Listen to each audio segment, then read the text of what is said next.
Alright, well let's take a look at then a couple examples here. Evaluate the 6 trig functions whose terminal side is on the line y equals negative 3/4 x, and we'll say in quadrant 2. Okay? So here is our line. It's running through here in quadrant 2. And if we pick some point on there, the easiest point that's going to be to pick, if you think of rise over run here as being 3 down and 4 over, okay, that's going to tell us, which is our rise over our run, that we're at negative 4, 3 is our point, right? I base that off the slope of the line. Okay, now, once I do that, and using Pythagorean theorem, I would find that my hypotenuse is 5. Now what we have to remember here is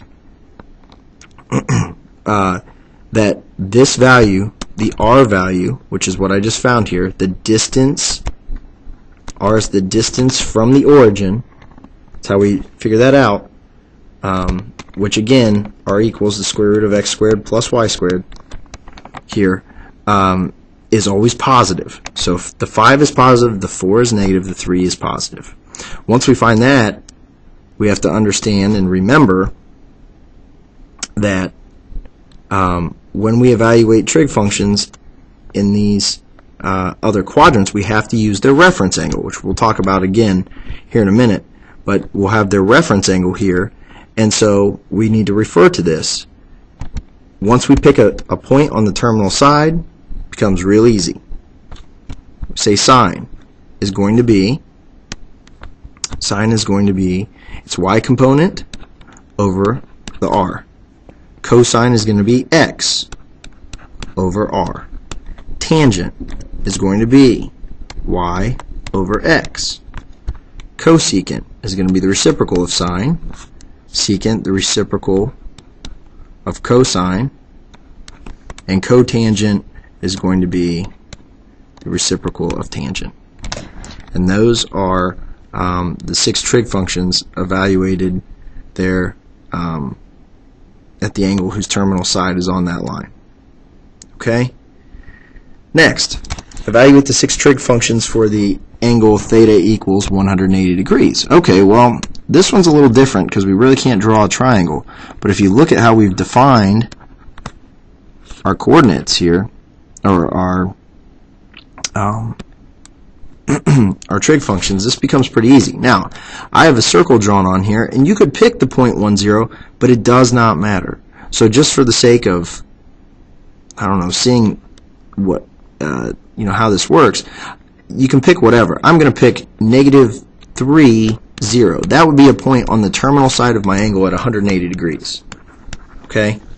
Now, if I take the 6 trig functions here, sine of theta being y over r, where r is my distance from the origin. So let's take a look at that. My distance here, r in this case, equals 3. Remember, r is always positive. So I'm going to take my y component, or my y coordinate, which is 0 over 3, which is 0. So sine of 180 degrees is 0. Cosine of 180 degrees. Well, cosine of 180 degrees, by the way, that's your 0.